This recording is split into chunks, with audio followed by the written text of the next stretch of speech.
Howdy folks, AJ coming at you again, your resident vintage gamer. And one of my favorite Facebook groups is called Old School Role Playing. And every month they have a different theme for that month. And this month's theme is Old School Modules for Dungeons & Dragons. So what I thought I would do for this video is I went through my archives and I pulled out what I feel are my personal favorites of the old school modules. So without further ado, let's dive into it. So what I did was I went through and I said what I'm going to do is I'm going to put together what I feel is using the old school modules would be my ideal campaign from an entry level character, starting at 0 or first level, and going through what I consider my favorite modules and how I would do it as a campaign, what the progression would be as a campaign.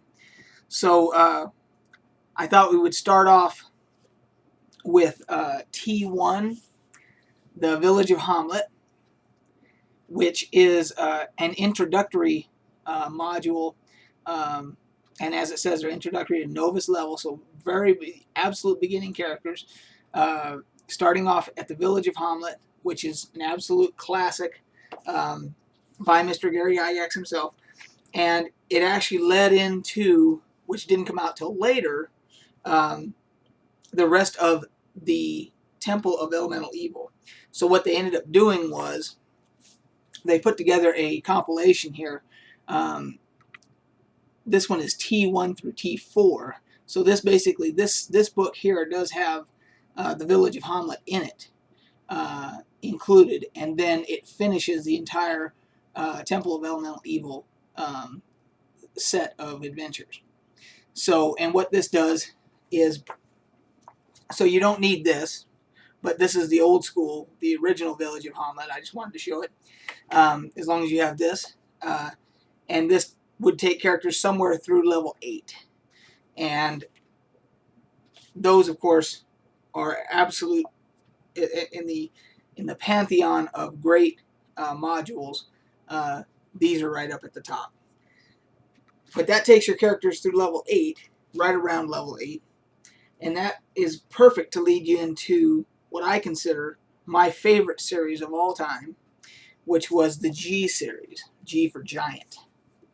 And what you had is, the very first one was G1, Steading of the Hill Giant Chief, and at the end of this adventure, it kind of leads on to the next and so forth and so on. The second one being the Frost Giants. So this one would be the Glacial Rift of the Frost Giant Jarl, G2. And then, of course, that one would lead into this one, which was G3, which was the last of the Giant series, Hall of the Fire Giant King, G3. And these are set up into a much bigger campaign, leading directly into the D, as in Drow series, which you started off with D1, which was Descent into the Depths of the Earth. And this is where you are introduced to subterranean dungeoneering and so forth. And then, of course, it goes into D2, which was the Shrine of the Kuo Toa, which introduced you to that whole species, which led into D3, Vault of the Drow.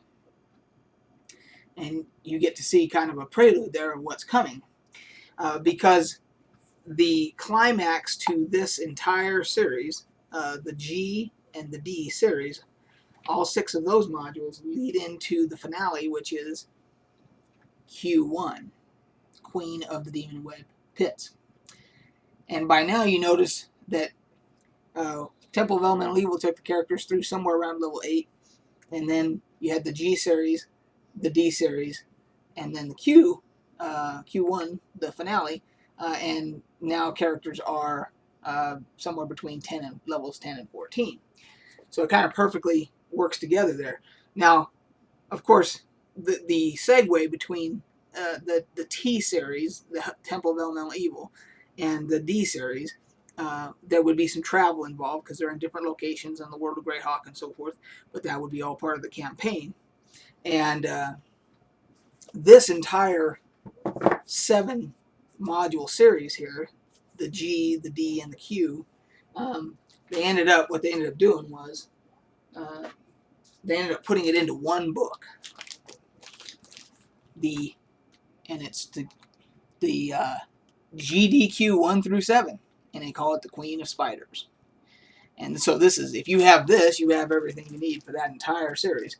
However, I like the modular aspect of the old school modules and so forth. But I bought this because I'm a completionist and I have to have everything. So either way, you can't go wrong. It's the same content. It's fantastic. So at the end of that, characters should be somewhere between the levels 10 to 14 range, somewhere in there. And that prepares them perfectly to segue into the epic S as in Sam, as in special, it stands for special, series of modules, starting with the Tomb of Horrors. Probably the single greatest dungeon adventure ever written, without question. I'm not going to go into a lot of detail because there's people out there that still haven't run through it, still haven't experienced it, so in no way am I going to give any spoilers or anything. Let me just say it, as far as I'm concerned, it is one of the greatest adventures ever written. And so these 4 adventures that are in the S series don't need to be run. I don't think they need to be run in any specific order. But they all the level ranges.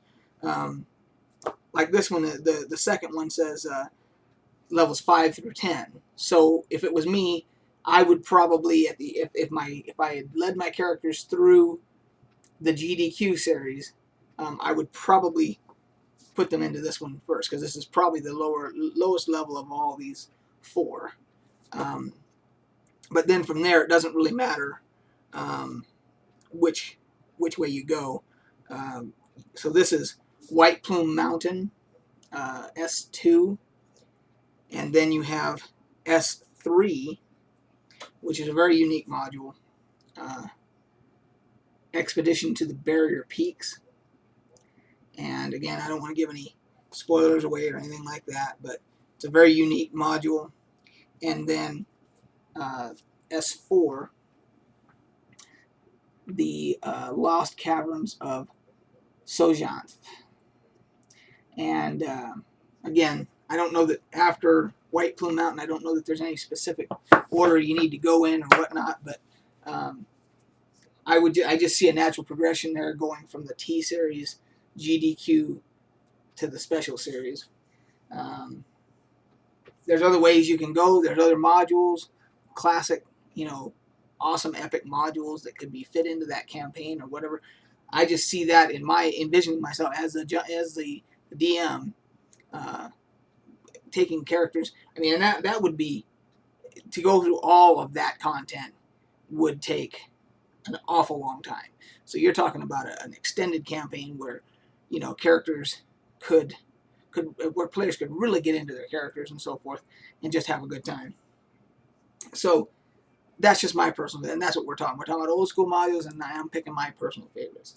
Now, having said that about that campaign, I would be remiss if I did not mention this one as far as classic modules goes. This is probably the very first module that most people ran through. B1, In Search of the Unknown. And this was a regular Dungeons & Dragons module, not an advanced Dungeons & Dragons module. But it is as rudimentary and as early going as you could go. It basically gives everybody a really good introduction into how the game works and so forth. And as you can see, this one has been well worn.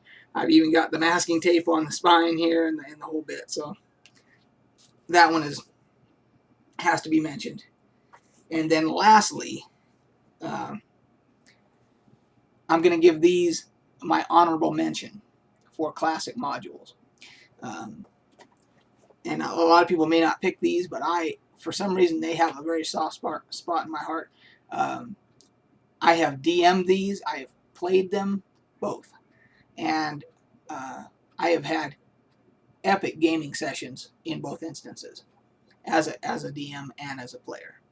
The U series, and I guess the U is for UK, although there was another UK series. But anyway, this is the Sinister Secret of Saltmarsh, and it is, and again, that's starting over. That's a beginning module, character levels 1 through 3, and there's something about this series. There's 3 modules. U2 was Danger at Dunwater, and then finally U3, the final enemy. And so another progression you could go is you could actually do this series here, the U1, 2, and 3, and at the end, somewhere around level 5, characters would be, and that would lead directly into the Slaver series, which I'm not going into here. The A series, the Slavers, because that's starting at around level 5. So there's another progression you could go, but these were fantastic as well. So that's it. That's my personal favorites as far as classic old school modules goes. Let me know your thoughts. You can comment here on YouTube. I'm on Twitter, Facebook, Tumblr, Steam, all that Greyhawk 4x4. My handle is the same on all of them, so you can get me at any. Oh, and Google Plus. I am on Google Plus, of course, as well. So anyway, I hope you guys enjoyed the video.